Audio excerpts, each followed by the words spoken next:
Hello everyone, it's Monday again, and I have some more Tim Holtz dies to share with you today. This one is the Movers and Shapers, and it's the Mini Cardinal and Poinsettia, and I just want to show you what those look like. There's a couple little cardinals that I cut out. They're pretty cute. Put a little black ink or marker on there, and for his feet and his mask, and they'll look real authentic. And then here is a poinsettia that I made. I cut 4 layers of this one, and I inked them with iced spruce. Let me see where I put it. Iced spruce distress ink. I cut it out of white cardstock, and then I inked it with the iced spruce, and then I put a rhinestone brad on it and folded over the leaves to give it some dimension.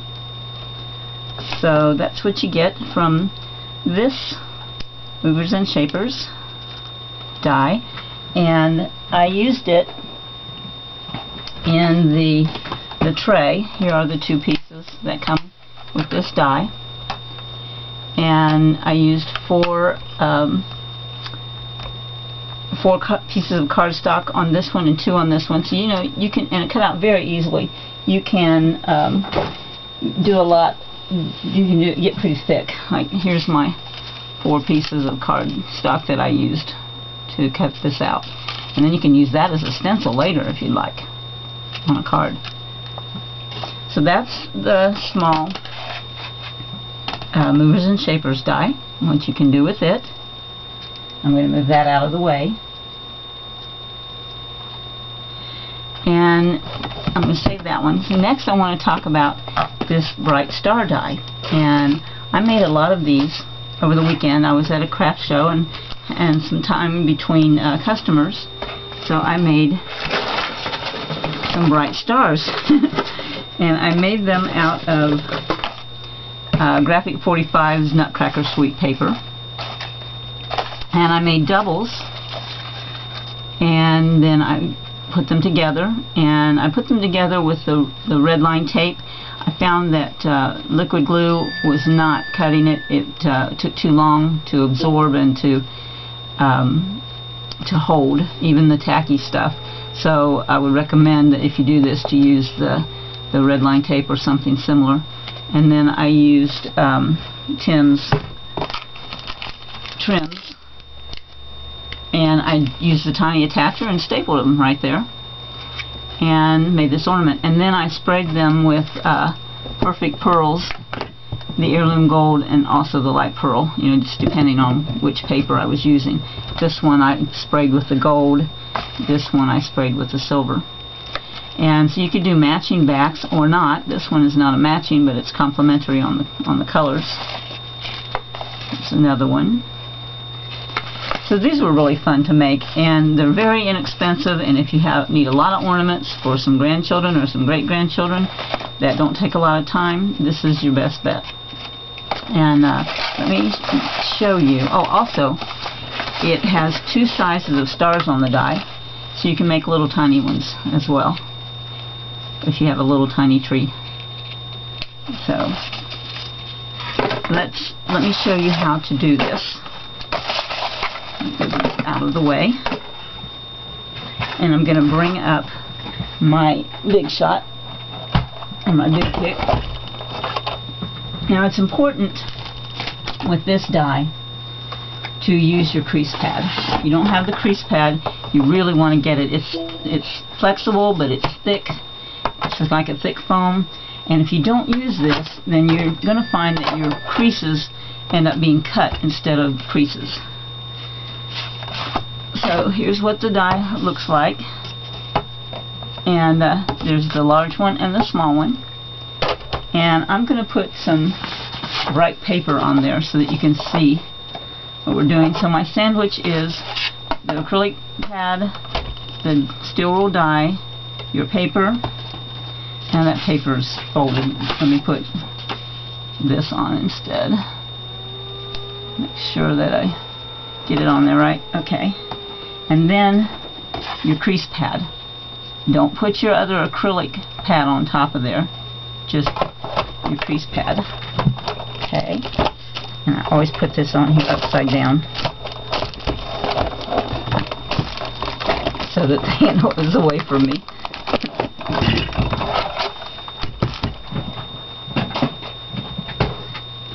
Okay, and then this is what you get. Now, my corner is not quite there because I didn't have my paper set there exactly right, but I don't think that it will hurt for this demonstration. Okay, so by using the crease pad, you get your crease lines, but they don't cut. So what you want to do first is you want to fold your edges.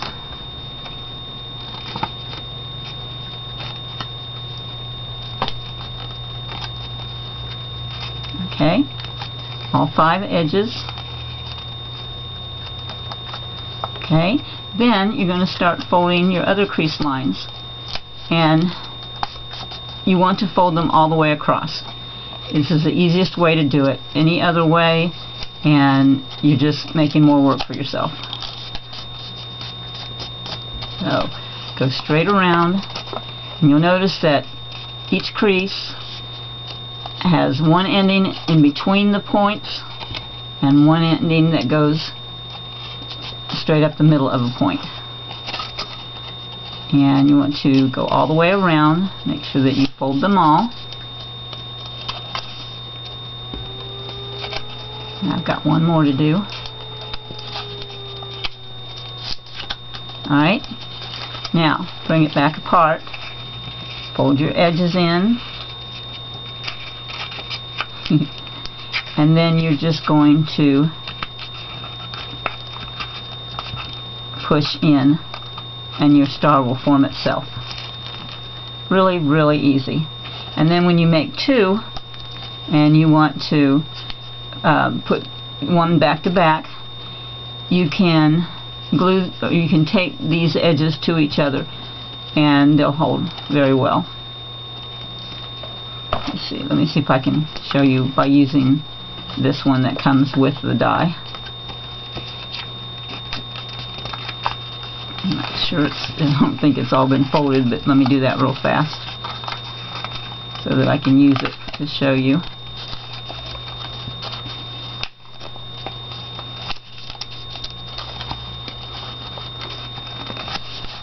Alright. So then you would you can do it one of 2 ways. You can have it where the tabs are on opposite sides, or you can do it this way,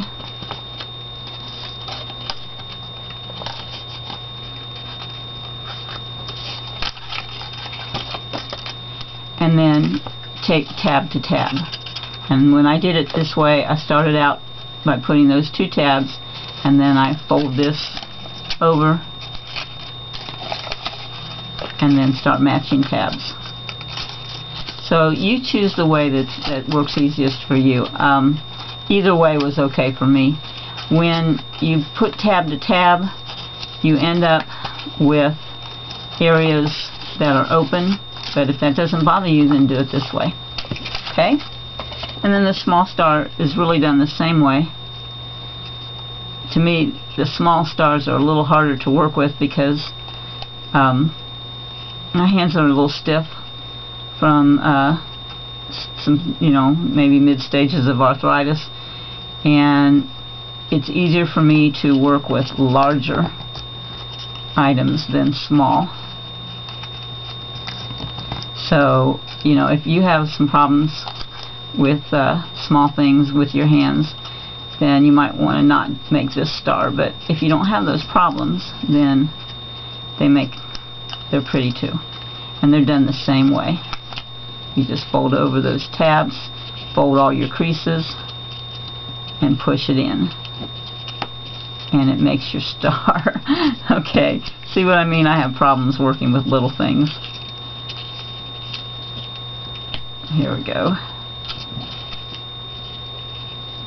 And one more. Okay, there's my star. Alright, so that's this fun die. And that's the Bright Star, or I'm sorry, Star Bright. Okay, so I'm going to move this out of the way as well and share one more with you. Let me put my die away. I always keep my dies. I cut off the tops of my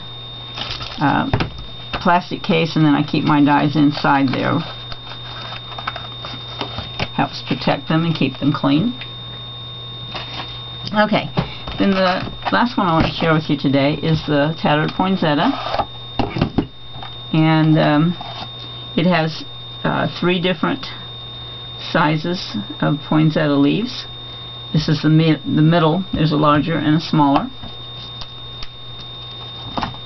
And let me cut one of those out for you. Okay, I'm going to pull this back up here. And we're going to, we don't need the crease pad for this. We're going to go back to the acrylic plate, your steel rule die, your cardstock, and your acrylic plate.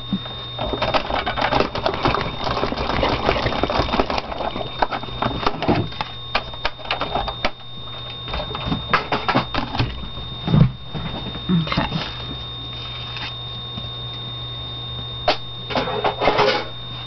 Oh, and this also has a little centerpiece too. I'll pull these out real quick.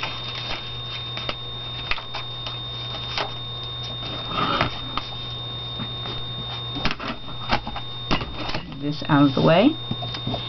And so I made a whole lot of these. That's one of them. Let me see. Okay. I also used the Graphic 45 Nutcracker Suite. I used a whole pad of the, I think it's 8x8 paper, and made all of the stars and all of the poinsettias that you see. And I mixed and matched some of them. This one is the ballerina paper, and I used that, and then the back is still blue. This one I used both sides. You know, I flipped them around to make some interest. Here's another one that I did that way. This one is all one page. This is, and I kind of liked these. These were the music pages and the black and white pages, and those turned out pretty interesting. Not really what you'd usually think of as a poinsettia, but it would go with vintage and grunge. So I had a lot of fun over the weekend making these. So anyway, you know, what I did also is, like, I put vintage photo around the edges of these, and I spent some time bending up the leaves to give the flower, you know, some dimension so you could stand up. Now this one is a double flower. It has, I only have one of the larger leaves on it, but I have 3 or 4 of the median leaves, and 2. I think I have 2 each of the median leaves and then 2 each of the small. So this really stood up. And then what I also did was I used glossy accents to cover the leaves and to give this some strength. And it's really amazing the difference between the feel of just the paper without the coating and the one with the coating of glossy accents. It's really nice. It's a nice shine. It makes it look like something that you would pay $4 or $5 for at a Christmas decorating store. And you know, you can put these on your cards. You can use them as decorations for your packages. You can put some trim on it and make it as a Christmas ornament as well, especially if you put the glossy accents on. Now, I only put it on the front, but you could also put them on the back for a double strength. And what I wanted to also show you is that I used glossy accents because I wasn't in a place where I could use a heat gun. But you can also emboss these, and what I'm doing is taking my embossing dabber. I absolutely love this. I can do so much with this. It's so much easier than using a stamp pad to apply embossing ink. Okay, and then I'm going to set this on top, and I'm going to pour clear embossing powder on it.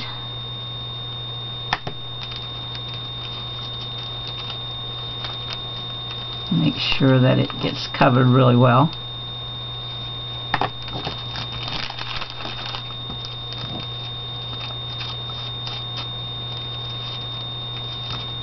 And I'm going to pick it up with my tweezers.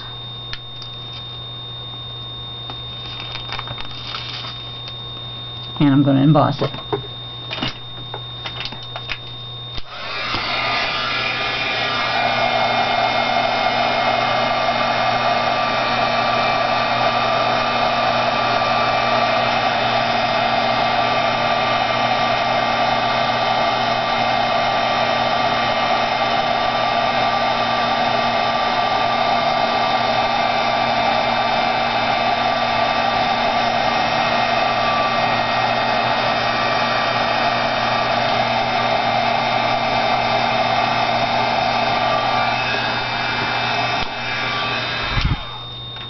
And doing this not only strengthens your piece of paper, but it also intensifies the color.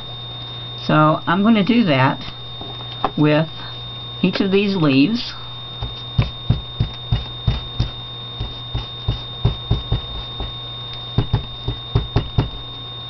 I chose this bright color. It's not really a poinsettia color, but I wanted you to be able to see what I was doing up against the brown background of my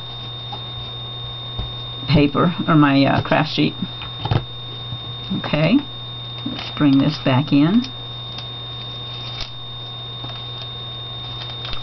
and I'm going to make sure that all of my leaves are covered with powder.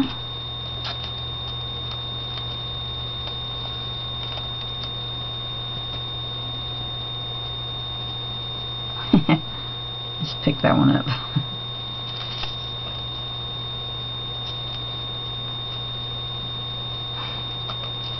Remember what I said about working with small things?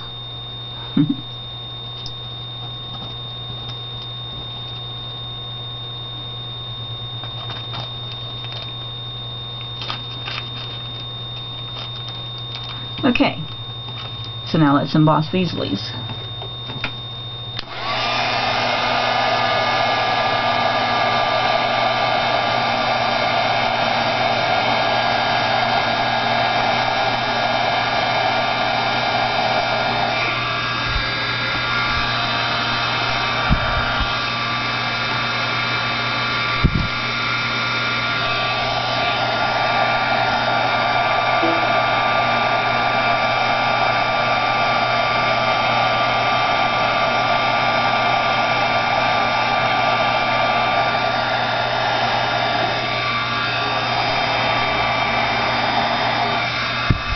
And the last little piece here.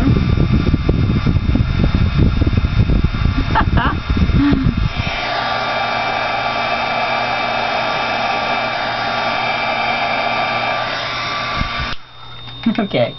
Now, when I did this with glossy accents over the weekend, all I did was take one of the, I'm letting these cool off for a second. So all I did was take the glossy accents and spread it on my finger, or else I would spread it on the leaf, but I would take it and spread it with my finger like this on all of the leaves, and then allow it to dry. You get the same effect no matter which method you use. But doing it with glossy accents takes a little longer because you have to wait for the glossy accents to dry, and that takes just a little bit of time. But it's really quite easy to do. And I had a little assembly line going in my booth that I shared with Donna Harcourt this weekend. And when we weren't waiting on customers, and I was doing this. So that's how you do with the glossy accents. It's not hard. Okay? So embossing will get you done faster. So I'm going to pour my clear embossing powder back into my container so that I don't knock it off and spill it everywhere. And now these are cooled enough. And so what I also did was I took and manipulated these leaves so that they would stand up.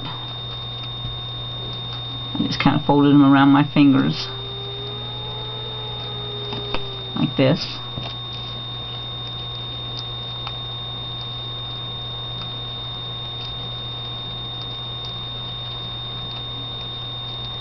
And while I was at my show, I did not have all of my tools with me, so what I did was I used DecoArt's bead and glitter glue, but you could probably use any high-tack glue, and I just glued them to each other.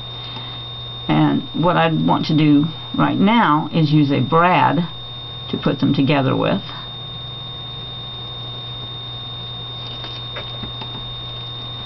And I'm going to get my cutting surface, and I'm going to make a brad hole in the center of each leaf.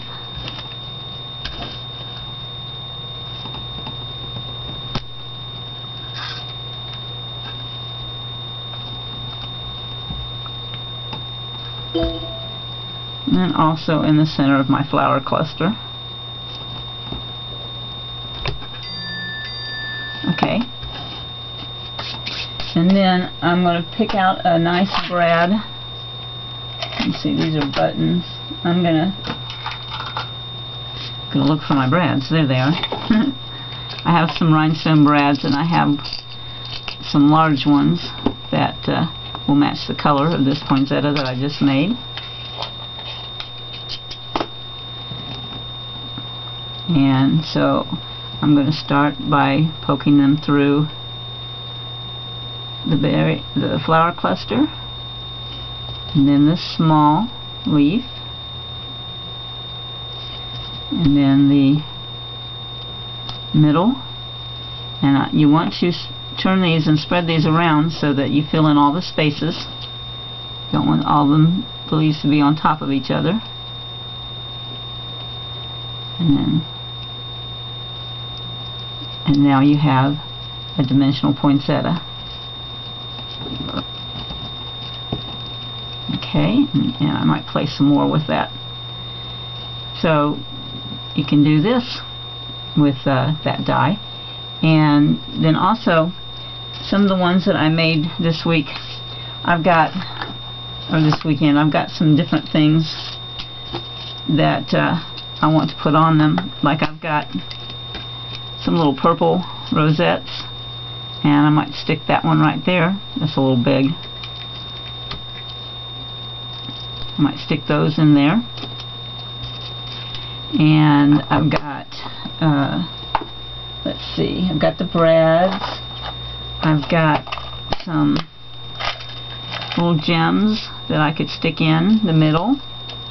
I've got a lot of different things, little buttons, little starbursts, blingy starbursts. I've got some covered buttons that I could maybe use. Let's see. I'm thinking maybe this brown one for this. Oh no, not that one. Let's see. Well, that's cool.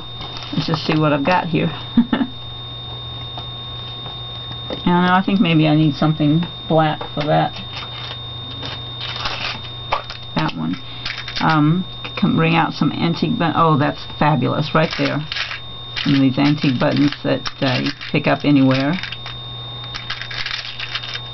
Let me see. I think that's the perfect one that I have. Let's see, we could also do that, but I think this is the perfect one right there for that poinsettia. Let's see. I've got other bling and buttons and things. You just kind of pull out everything you've got and see what would work. I've also got some crochet buttons.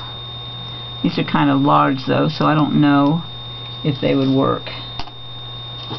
This is because of their size, but you know, that's an idea. But I don't like that together, so you know, I'll probably put these away. Let's see. Oh, also, I have a lot of just rhinestone bling, and you could always just put some rhinestones in the center, and maybe here and there, and those would look like dewdrops, like that. Whoops. You get the idea. Okay, so I hope that you like what you see for these